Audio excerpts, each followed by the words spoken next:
کیا نپولین بوناپارٹ اور ان کی پہلی بیوی جوزفین کے درمیان واقعی محبت تھی؟ حال ہی میں ریلیز ہونے والی فلم نپولین فرانسیسی شہنشاہ نپولین بوناپارٹ اور اس خاتون پر مرکوز ہے جسے نپولین نے جوزفین کہا تھا۔ اسکاٹ کا کہنا ہے کہ اس فلم میں نپولین کو ایک ایسے شخص کے طور پر دکھایا گیا ہے جس نے جوزفین کی محبت جیتنے کی کوشش میں دنیا کو فتح کرنے کی کوشش کی، اور جب وہ جوزفین کی محبت جیت نہ سکا تو اس نے اسے تباہ کرنے کے لیے دنیا کو فتح کر لیا اور اس عمل میں خود کو تباہ کر لیا۔ جب یہ خبر آئی کہ وینیسا کربی جوزفین کا کردار ادا کریں گی تو تاریخ دان دنگ رہ گئے۔ اس کی وجہ یہ ہے کہ نپولین کا کردار ادا کرنے والے ہواکین فینکس کی عمر وینیسا سے 14 سال زیادہ ہے، مگر در حقیقت جوزفین نپولین سے 6 سال بڑی تھی۔ لیکن جوزفین اور نپولین کے درمیان عمر کے فرق نے ان کی زندگی اور محبت پر گہرا اثر ڈالا۔ فرانس کے انقلاب کے دوران بیوہ ہونے والی جوزفین کے 2 بچے تھے اور ان کا مستقبل غیر یقینی کی کیفیت میں گھرا ہوا تھا۔ ہو سکتا ہے انہیں نوجوان نہ سمجھا جائے، لیکن انہوں نے پیرس کے محب فیشن معاشرے کا حصہ بننے کی ہر ممکن کوشش کی اور پال بیراس نامی سیاستدان سے دوستی کے لیے تگ و دو کی۔ انہیں کورسیکا کے ایک نوجوان جنرل نپولین بوناپارٹ سے شادی کرنے پر آمادہ کیا گیا تھا، جنہوں نے انہیں پسند کیا تھا۔ جوزفین سے ملاقات اور پھر مارچ 1796 میں ان کی شادی کے فوراً بعد نپولین کو اٹلی میں انقلابی فوج کی قیادت کے لیے بھیجا گیا۔ اٹلی سے انہوں نے جوزفین کو بہت سے محبت بھرے خطوط لکھے۔ ان خطوط میں جذباتی بلیک میلنگ شامل تھی اور محبت کا اظہار اتنی بار ہوا کہ یہ جذبات کم اور دھمکیاں زیادہ محسوس ہوتے۔ ایک خط میں لکھا تھا کہ آپ مجھے کبھی خط نہیں لکھتی، آپ اپنے شوہر کا خیال نہیں رکھتی۔ ایک دوسرے خط میں لکھا گیا، میں نے آپ کی طرف سے کچھ نہیں سنا، مجھے یقین ہے کہ آپ اب مجھ سے محبت نہیں کرتی۔ ایک اور خط میں لکھا گیا کہ میں اب آپ سے محبت نہ کرنے پر اپنے آپ پر بہت ناراض ہوں، لیکن کیا میں اب آپ سے پہلے سے زیادہ پیار نہیں کرتا؟ یہاں تک کہ جب جوزفین اٹلی میں رہنے آئیں تو نپولین ان کے ہر قدم سے باخبر رہتے۔ اس وقت تک نپولین کا جذبہ کچھ کم ہو چکا تھا، لیکن وہ جوزفین کو اپنے قابو میں رکھنا چاہتے تھے۔ نپولین کو اپنی بیوی کو جاننے کے فوائد کا اندازہ ہو گیا تھا اور انہوں نے یہ بھی قبول کر لیا تھا کہ ایک دوسرے کے لیے ان کے جذبات کی سطح مختلف ہے۔ 1797 تک کسی ناول جیسا انداز بدل گیا اور پھر 1800 میں یہ سرد ہو گیا۔ اس کے بعد خطوط دفتری زبان میں بدل گئے۔ یہ خطوط ان کے تعلقات کو سمجھنے کے لیے بہت اہم ہے۔ ایک اعزازات سے لیس جنگی ہیرو کی بیوی جوزفین نے شاید نپولین کے کنٹرول کرنے والے رویے سے بچنے کے لیے اپنی سیاسی واقفیت کو اپنے فائدے کے لیے استعمال کیا۔ لوگ جانتے تھے کہ نپولین اور جوزفین ایک ٹیم کے طور پر کتنے مؤثر ہو سکتے ہیں، اس لیے ناقدین بشمول نپولین کے رشتہ دار جوزفین کی شبیہ کو داغدار کرنے کے لیے افواہیں پھیلاتے ہیں۔ جوزفین نے اپنے پریمی ہپولائٹ چارلس کو جو خط لکھا تھا، ان سے ظاہر ہوتا ہے کہ صورتحال ان کے لیے کتنی پریشان کن ہو گئی تھی۔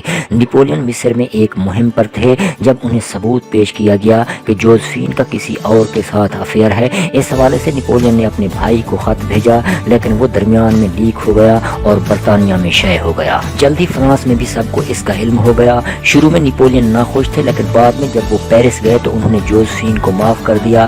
جوزفین نے اپنے شوہر کی سیاسی چالوں میں بھی مدد کی اور 1800 میں بغاوت کے بعد اقتدار میں آئیں۔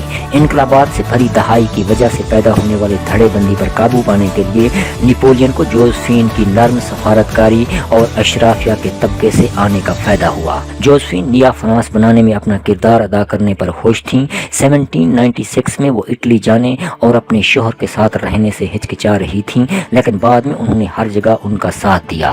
جوزفین کے لیے یہ بہت اہم تھا کہ نپولین کسی دوسری نوجوان عورت کی طرف متوجہ نہ ہوں۔ نپولین 1807 میں پولینڈ کے سفر پر جوزفین کو اپنے ساتھ نہیں لے کر گئے اور وہاں ان کا ایک بڑے گھرانے کی خاتون ماریا والیوسکا کے ساتھ طویل تعلق رہا، لیکن اس عرصے کے دوران ان کے خطوط سے پتہ چلتا ہے کہ وہ اب بھی جوزفین سے محبت کرتے تھے، پھر بھی ان کی طلاق کا خطرہ منڈلا رہا تھا۔ نپولین نے 1804 میں خاندانی بنیادوں پر بادشاہت چلانے کی کوشش کی۔ ان کے گھر والے وارث کے لیے مسلسل دباؤ ڈال رہے تھے۔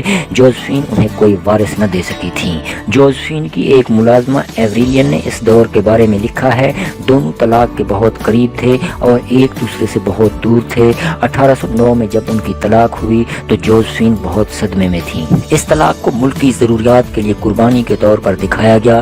نیپولین آسٹریا کے شاہی خاندان ہیپسبرگ کی آرچ ڈچس میری لوئس سے شادی تک جوزفین سے ملاقات اور خطوط لکھتے رہے۔ جوزفین نے 1811 میں اپنے بیٹے کی پیدائش پر نیپولین کو مبارکباد دی اور کہا کہ ہماری تقدیر کبھی مختلف نہیں ہو سکتی اور وہ ان کے لیے ہمیشہ خوش رہیں گی۔ سن 1812 میں روس کے لیے مہم پر نکلنے سے پہلے نیپولین نے پیرس سے باہر اپنی پسندیدہ جگہ مالمیسو میں جوزفین کے ساتھ دورہ کیا۔ یہ ان کی آخری ملاقات تھی۔ اس کے بعد نیپولین نے جوزفین کو دوبارہ کبھی نہیں دیکھا کیونکہ جوزفین کی 1814 میں وفات ہوئی۔ واٹرلو میں شکست کے بعد نیپولین نے سینٹ ہیلینا میں جلا وطنی سے قبل مالمیسو میں وقت گزارا۔ ان دونوں کے درمیان تعلق کیسا تھا اس بارے میں کسی نتیجے پر پہنچنا آسان نہیں کیونکہ جوزفین کے بہت سے کم خطوط ایسے بچ گئے ہیں جن سے ان کے تعلق کا علم ہو سکے۔ کیا وہ شروع میں نیپولین سے محبت کرتی تھیں؟ شاید نہیں۔ کیا انہیں بعد ازاں نیپولین سے محبت ہو گئی تھی؟ شاید ہاں۔ نیپولین نے جوزفین کی عمر اور اس بارے میں تنقید کی پرواہ نہیں کی اور ان کے بچوں کا بھی خوب خیال رکھا۔ جوزفین اور نیپولین دونوں ایک دوسرے سے زیادہ طاقت کو پسند کرتے تھے۔ انہوں نے مل کر کام کرنے کے فوائد کو محسوس کیا اور تیزی سے اوپر پہنچ گئے۔ بالآخر نیپولین کو بیٹے کی ضرورت نے ان کی طاقت اور اس کی شادی دونوں میں خلل ڈالا، لیکن ملک کو چھوڑنے سے پہلے ان کا مالمیسو کا دورہ ظاہر کرتا ہے کہ جوزفین اس کے لیے کتنی اہم تھیں۔ ہو سکتا ہے کہ وہ قابل اعتماد نہ ہوں لیکن وہ وفادار تھیں اور نیپولین کے لیے خوش قسمت ثابت ہوئیں۔ نیپولین نے 1821 میں اپنی موت سے کچھ دیر پہلے ایک خواب دیکھا تھا۔ نیپولین کے وفادار مارشل نے لکھا کہ نیپولین نے بتایا کہ انہوں نے جوزفین کو دیکھا اور ان سے بات کی۔ نیپولین کو امید تھی کہ وہ جلد ہی جوزفین کے ساتھ ہوں گے۔